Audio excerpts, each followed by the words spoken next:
This is Mr. Suppan with First Take, One Cut, No Edit, Low Pixel Productions. Let's look at the gates of heaven and how it connects to Passover. So Shar Hashemayim means the gates of heaven. There it is in Hebrew, from right to left. Shar Hashemayim.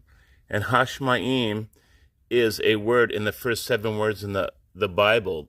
Genesis 1, Breshit bara Elohim et Hashemayim ve'et haaretz. In the beginning, God created the heavens and the earth. So there we are, Shar Hashemayim, the gates of heaven. How are the gates open? Well, we're going to go from 40 days of Lent to Passover. So we have 40 days of Lent. The 40 days of Lent is symbolic of Jesus' 40 days of temptation in the desert.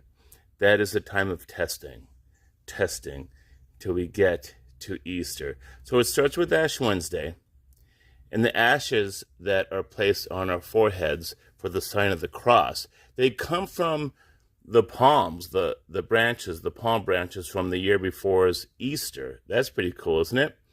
Now, once Ash Wednesday is over, we have Good Friday and the resurrection, right?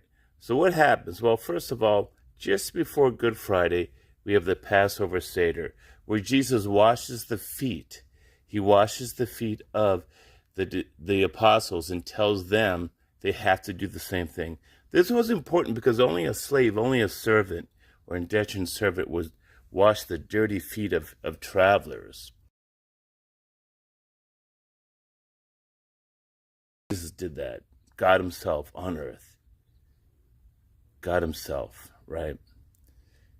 Isaiah 9:6 says, "For unto us a child has been born, a son has been given to us, and on his shoulders the government will rest, and he will be called Wonderful Counselor, Mighty God, Eternal Father, Prince of Peace." There it is. The son, the child, will be the Eternal Father and Mighty God. So, Jesus, the mighty God, is washing the feet of the apostles and tell them to do the same, Now, the Seder happens, and Jesus lifts up the wine and the bread and said, "This is my body. Do this in remembrance of me." And that's what we still do to this day.